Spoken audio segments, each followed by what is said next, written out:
നമ്മൾ കുറച്ച് കാലം മുമ്പ് മാത്രം കണ്ടിരുന്നൊരു കാഴ്ചയാണ്. ഇപ്പോഴും ചില കാഴ്ചകൾ അങ്ങനെ കാണാൻ കഴിയുമ്പോൾ അതൊരു സന്തോഷവുമൊക്കെയാണ്. ചില കാഴ്ചകൾ ഈ കുട്ടയൊക്കെ ചുവന്നിങ്ങനെ കിലോമീറ്ററുകൾ നടന്ന് മീൻ വിൽപ്പന നടത്തുന്ന കാഴ്ച അത് അപൂർവമായിട്ട് മാത്രമേ കാണാൻ കഴിയാറുള്ളൂ. അത്തരത്തിൽ മീൻ വിൽപ്പന നടത്തുന്ന ഒരാൾ തൃശ്ശൂരിൽ ഇപ്പോഴുമുണ്ട്. കയ്പമംഗലം കൂരിക്കുഴി സ്വദേശി കുന്നുങ്ങൽ ഇബ്രാഹിം ആണ് 3 പതിറ്റാണ്ടിലേറെയായി ഇങ്ങനെ കുട്ടയും ചുമന്ന് ഗ്രാമാന്തരങ്ങളിലൂടെ നടന്ന് മീൻ വിൽക്കുന്നത്.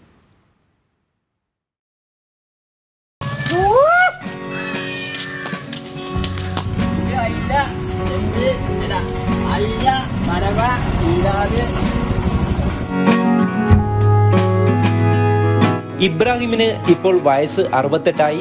കടലിൽ പോയി മത്സ്യം പിടിച്ചിരുന്ന ഇബ്രാഹിം 1993-ലാണ് മീൻ വിൽപ്പനയിലേക്ക് തിരിഞ്ഞത്. പുലർച്ചെ കാവും കുട്ടയുമായി നേരെ കടപ്പുറത്തേക്ക്, അവിടെ നിന്ന് മീനെടുത്ത് കിലോമീറ്ററുകൾ നടന്നുള്ള മീൻ വിൽപ്പന. ആദ്യകാലങ്ങളിൽ നിരവധി പേർ കാവും കുട്ടയും ചുമന്ന് മീൻ വിൽപ്പന നടത്തിയിരുന്നെങ്കിലും പിന്നീട് സൈക്കിളിലും ബൈക്കിലും പെട്ടി ഓട്ടോറിക്ഷയിലേക്കെല്ലാം മാറിയപ്പോൾ ഇബ്രാഹിം ഇപ്പോഴും പഴയ രീതി തുടരുകയാണ്. കമ്പനിക്കടവിൽ നിന്ന് മത്സ്യമെടുത്ത് ചന്ദ്രാബിന്നിയിലേക്ക് എത്തുമ്പോഴേക്കും ഇബ്രാഹിം മത്സ്യങ്ങൾ വിറ്റയച്ചിട്ടുണ്ടാകും. 93 തുടങ്ങി. അപ്പൊ 31 അല്ലേ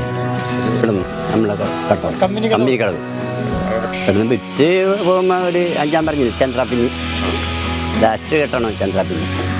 കൂരിക്കുഴി കടപ്പുറത്ത് നിന്നുള്ള മത്സ്യം മാത്രം വിൽപ്പന നടത്തുന്ന ഇബ്രാഹിമിന്റെ വിളി കാത്ത് മീൻ വാങ്ങാൻ നിൽക്കുന്നവരും ഏറെയാണ്. നാടൻ മത്സ്യമായതുകൊണ്ട് വില ഇത്തിരി കൂടുമെങ്കിലും ആളുകൾ ഇബ്രാഹിമിനെ കാത്തിരിക്കും. ഇവിടുന്ന് കിട്ടിയ നാടൻ മീനാണ് പോണേ. പിന്നെ ഇയാൾ നമ്മുടെ സുഹൃത്തും കൂടിയാണ്. ഇയാൾ പറയുന്ന കാലത്ത് നിൽക്കും. എന്നാലും വില കൂടുതലേ പറയുള്ളൂ എപ്പോഴും. ഭാര്യയും 4 പെൺമക്കളും അടങ്ങുന്നതാണ് ഇബ്രാഹിമിന്റെ കുടുംബം. ഈ തൊഴിലെടുത്ത് തന്നെ 4 പേരെയും കെട്ടിച്ചയച്ചു. ആരോഗ്യമുള്ള കാലത്തോളം തൊഴിൽ തുടരാനാണ് ഇബ്രാഹിമിന്റെ ആഗ്രഹം. ജനം, തൃശൂർ.